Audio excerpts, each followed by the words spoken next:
New achievement! You should not be allowed to run this game. You voluntarily clicked on a video asking whether Dungeon Crawler Carl could be turned into a Dungeons & Dragons campaign. Reward?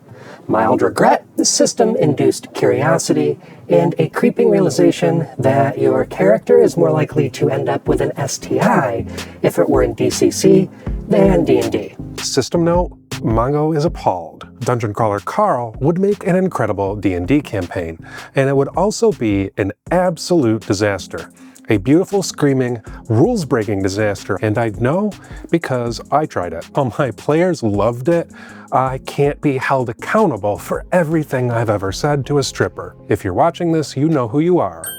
That's the energy we're dealing with here. This is an outrage. First, I want to say that I think the idea of Dungeon Crawler Carl in D&D format would be super cool. And yes, I also know D&D isn't the best tool for every fantasy, but I'm mostly a D&D channel, so you're gonna have to humor me on this for a moment. Dungeon Crawler Carl would make an insanely fun tabletop campaign if it was done correctly. I would play it immediately. No hesitation. I'd bring snacks, I'd bring backup characters, probably multiple, because the core idea is just so stupidly good for a table. The world ends, there's a dungeon, and now you're trapped in a death game, being watched by the galaxy who's treating it like a reality TV show. That's it. There's no pitch, you don't need lore homework, a 10-page document, you don't need to explain to the party why they're together, no 10-minute monologue about ancient kingdoms. You just wake up and everything is on fire, and the system is already yelling at you. It's the perfect mixture of chaos and control, tabletop gold. New achievement. Viva la revolution. You thought you were playing D&D. You were wrong. Reward?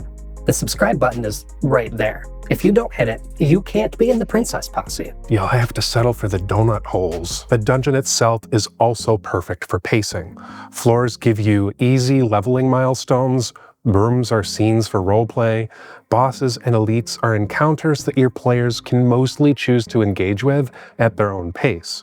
You can stop cleanly, ramp things up naturally, and change tone whenever you want, all while guiding them with a snarky AI that wants to railroad your players into death. And the tone of Dungeon Crawler Carl gives you permission to be weird in a way most fantasy games don't, like aggressively weird.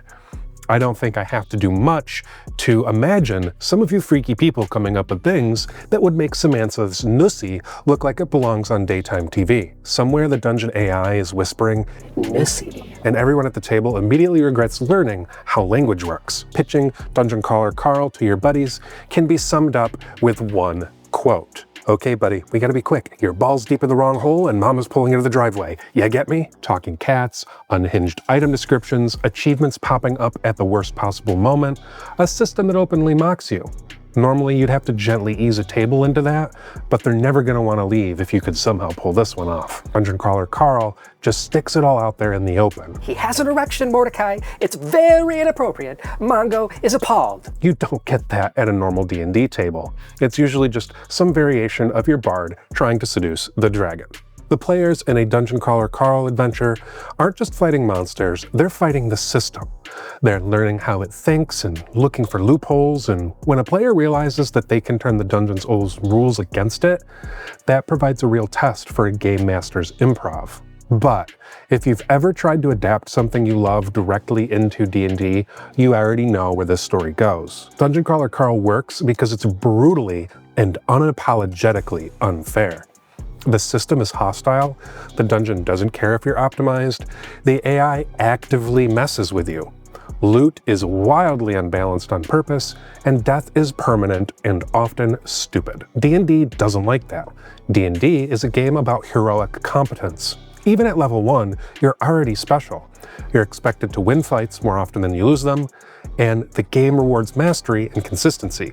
It wants fairness. In D&D, you're the heroes of the realm. Dungeon Crawler Carl laughs at that idea and drops a trade on you instead. The problem is that D&D as written assumes the dungeon exists for the players. Dungeon Crawler Carl, on the other hand, assumes the players exist for the dungeon. In D&D, if the party wipes, it usually is treated as a mistake or a GM miscalculation. In Dungeon Crawler Carl, a wipe is content because you're not the audience. And it's hard to get attached to your character when you're probably going to die if you open that door.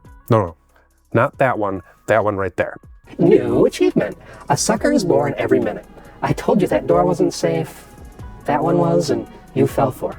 You can't unlick a butthole that's already been licked. You died anyways. Reward. Reroll a new character, sucker. If you try and run that straight in 5e, one of two things happens. Either you pull your punches and it stops feeling like a Dungeon Crawler Carl, or you don't, and the campaign ends in 3 sessions. I will kill your mother! Samantha, probably. That works in a novel because the author controls the outcomes. At a table, if only one player gets to be Carl, the rest are side characters. And then there are classes. D&D classes, their identity. Dungeon Crawler Carl treats abilities as disposable tools. You gain powers, you lose them, you mutate them, you fuse them, and sometimes somebody gets stuck with something objectively terrible because the system thought it would be funny. That doesn't play nicely with a paladin who spent 3 sessions emotionally investing in their oath. There's also a specific ceiling problem. In Dungeons & Dragons, level 20 is the top of the mountain. In Dungeon Crawler Carl's world, level 20 is adorable. Level 20 is a toddler with a knife. In DCC, progression doesn't stop. It barely even slows down. Skills stack endlessly, passive bonuses pile on top of active bonuses, which mutate into conditional bonuses that only work on Tuesdays while on fire. Numbers get silly, scaling is obscene, and sometimes the system says, Congratulations, Crawler, you've unlocked enthusiastic double gonorrhea. And trust me on this, you do not want enthusiastic double gonorrhea. That kind of progression doesn't translate cleanly into D&D at all. D&D assumes that power increases in controlled, predictable tiers. Bounded accuracy exists for a reason, and the moment bonuses start stacking freely, the game either becomes trivial or impossible. Dungeon Crawler Carl lives in that space. If you tried to replicate that in D&D, you'd be handing out feats and bonuses at a pace the system was never designed to handle, and you'd be out of them by the end of session 2. You quickly surpass the point at which rolls stop meaning anything. Balance collapses. Either the players never miss, or the dungeon never stops hitting.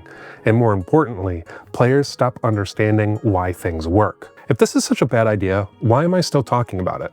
Well, because Dungeon Crawler Carl doesn't map cleanly into D&D mechanics, it does map beautifully on tabletop design philosophy. If I were insane enough to try this, I wouldn't start by hacking D&D classes. You don't tell the players you're heroes. You tell them that they're contestants. You don't promise balance, you promise consistency in cruelty. Dungeon Crawler Carl works because the system is unfair, but it's legible. When the dungeon cheats, it tells you it's cheating. And to make that work at a table, step 1 is to flatten progression. Levels are traps here. Instead of climbing power curves, characters should mutate horizontally. And then we're going to decouple identity from mechanics. Characters are who they are because of choices, not because of class features. And then step 3, make the dungeon responsive. Not balanced, but just responsive. If the players break something, the dungeon adapts and patches it later with a public changelog. Imagine ending the session with the AI announcing patch notes based on player behavior. But at this point, we're not really talking about D&D anymore. We're talking about an entirely new TTRPG.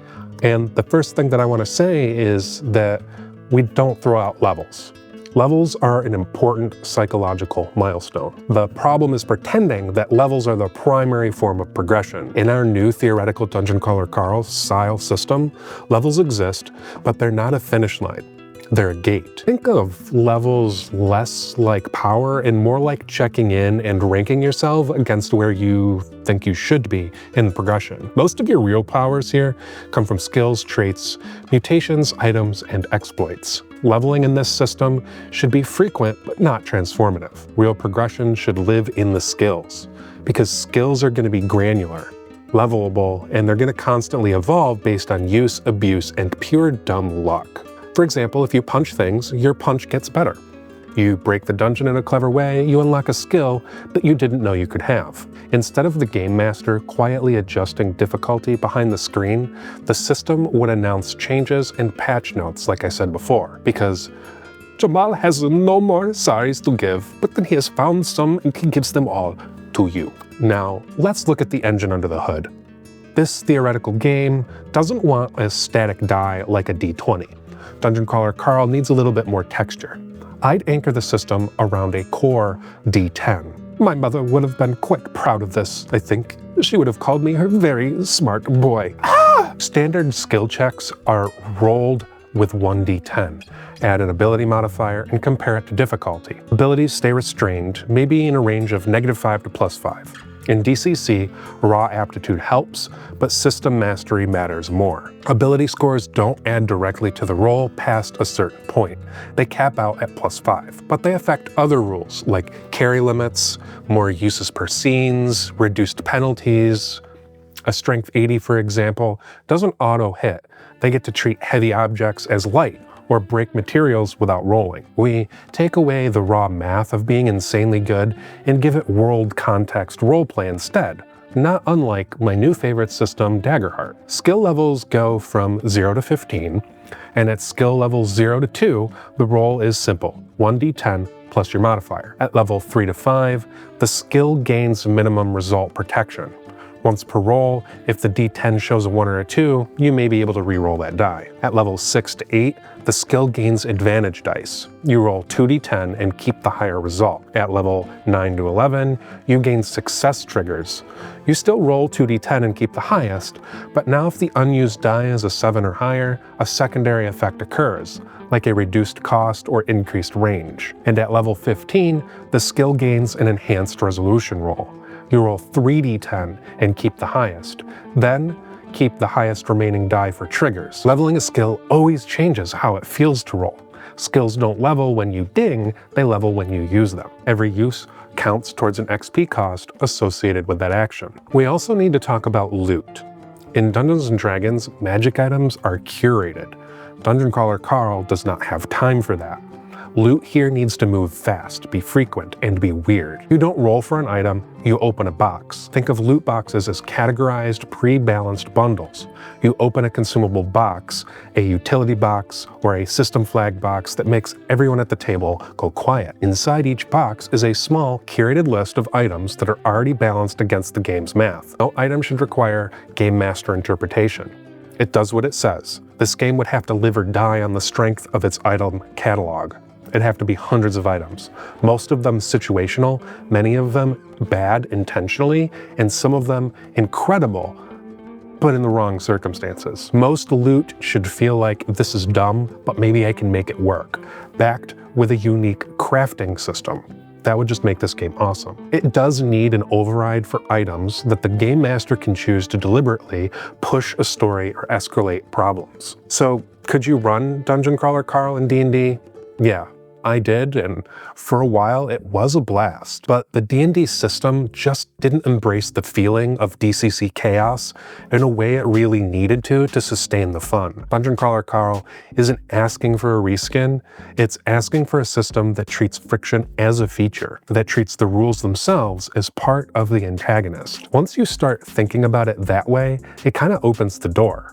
What stories haven't we told yet because we keep reaching for the same tools out of habit? I hope one day we can realize something like DCC in a tabletop gaming dungeon kind of like mine. And now it's time to pay the daddy tax. If you haven't subscribed and shared this video by now, I have some bad news for you.